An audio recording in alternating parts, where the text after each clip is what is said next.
नमस्कार, मैं हूं अरविंद सिंह।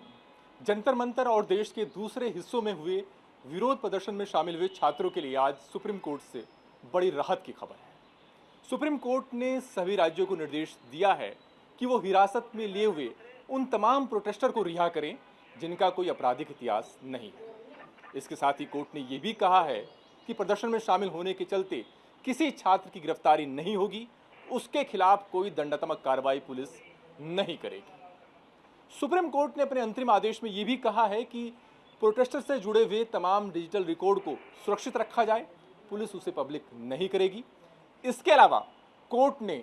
इन मामलों से जुड़े तमाम अहम सबूतों को भी सुरक्षित रखने का आदेश दिया है। कोर्ट ने यह कहा है कि तमाम सीसीटीवी फुटेज, इसके अलावा पीसीआर कॉल के रिकॉर्ड्स, ड्रोन कैमरे की वीडियो रिकॉर्डिंग, इन तमाम सबूतों को सुरक्षित रखे जाने की जरूरत है ताकि आगे जब इस मामले को लेकर के जांच हो तो ये सभी चीजें जांच में काम आ सके। आज जब इस मामले को लेकर के सुप्रीम कोर्ट में सुनवाई हुई तो सरकार का रुख भी अपेक्षाकृत बेहद नरम नजर आया। केंद्र सरकार और दिल्ली पुलिस की तरफ से सॉलिसिटर जनरल तुषार मेहता पेश हुए। उन्होंने अपनी दलीलों की शुरुआत में ही कहा कि सरकार छात्रों के साथ है और अगर छात्रों के साथ पुलिस ने ज्यादती की है, उनके साथ लाठीचार्ज हुआ है या कोई ऐसी कार्रवाई हुई है जो नाजायज है, तो सरकार इसे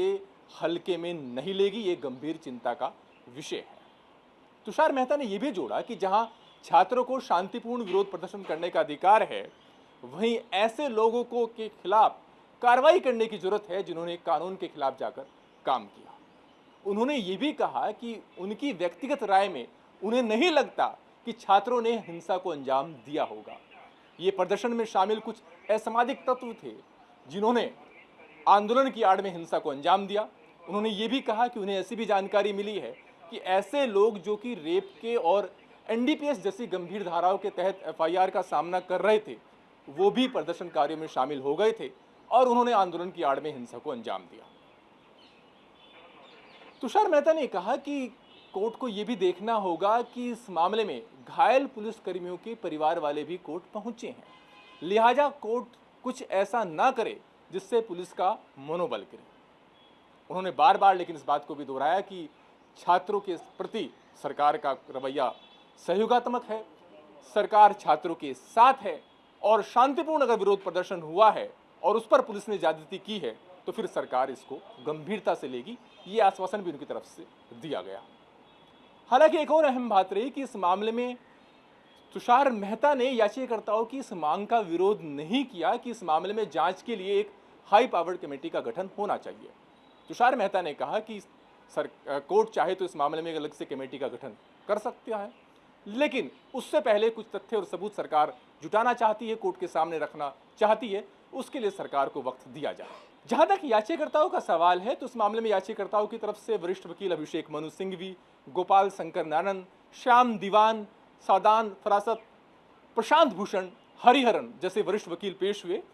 और उन्होंने की दलीलों का सार यही था कि इन तमाम जगहों पर सिर्फ दिल्ली तक ही बात सीमित नहीं है, देश के अलग हिस्सों में छात्रों के जो विरोध प्रदर्शन हुए वहां पर पुलिस ने पैलेट गन का इस्तेमाल किया, लाठीचार्ज किया, निहत्थे छात्रों को पुलिस की कार्रवाई के चलते जानलेवा चोटों का सामना करना पड़ा और कई जगह पर तो ऐसे लोग भी नजर आए जो कि सादी वर्दी में सादे कपड़े पहने हुए थे, वो भी छात्रों पर फोर्स का इस्तेमाल करते हुए नजर आए। सुप्रीम कोर्ट ने भी ये कहा कि इस मामले में याचिकाओं में जो आरोप लगाए गए हैं वो बेहद गंभीर आरोप हैं। इन याचिकाओं में पुलिस की ओर से ज्यादती के गंभीर आरोप लगाए गए हैं, लेकिन कोर्ट ने कहा कि वो हर आरोप की तह तक नहीं जा सकता, लिहाजा जरूरत इस बात की है कि इस मामले में एक स्वतंत्र जांच के लिए कमेटी का गठन किया जाए। चीफ जस्टिस ने यह भी कहा कि पहली नजर में ऐसा लगता है कि छात्र शांतिपूर्ण विरोध प्रदर्शन कर रहे थे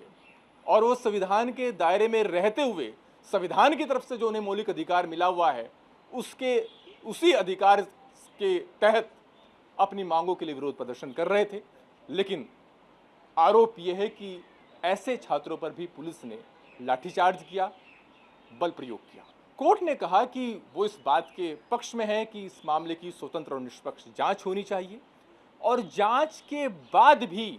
जवाबदेही सुनिश्चित होनी चाहिए, अन्यथा फिर जांच का कोई मतलब नहीं रह जाएगा। हालांकि कोर्ट ने अभी अपनी तरफ से किसी कमेटी के गठन का आदेश देने से पहले ये बेहतर समझा कि इस मामले में केंद्र सरकार और उन तमाम राज्यों का पक्ष जाना जाए जहां पर विरोध प्रदर्शनों के दौरान हिंसा हुई है। और यही वजह है कि कोर्ट ने केंद्र सरकार के साथ साथ दिल्ली, मध्य प्रदेश, उत्तर प्रदेश, बिहार, असम, इन तमाम राज्यों में जहां पर हिंसा हुई है उन राज्यों को नोटिस जारी किया है। अगली सुनवाई जब सोमवार को होगी तो उन राज्यों के चीफ सेक्रेटरी को भी ऑनलाइन सुनवाई के दौरान मौजूद रहने के लिए कहा है। अब जब इस मामले को लेकर के अगली सुनवाई होगी तो बहुत हद तक संभावना इस बात की है कि सुप्रीम कोर्ट इन तमाम मामलों की जांच के लिए अपनी तरफ से एक कमेटी के गठन का आदेश दे सकता है, ताकि आरोप प्रत्यारोप के इस बीच स्वतंत्र और निष्पक्ष जांच सुनिश्चित की जा सके। कैमरा पर्सन नवीन के साथ अरविंद सिंह, जी मीडिया।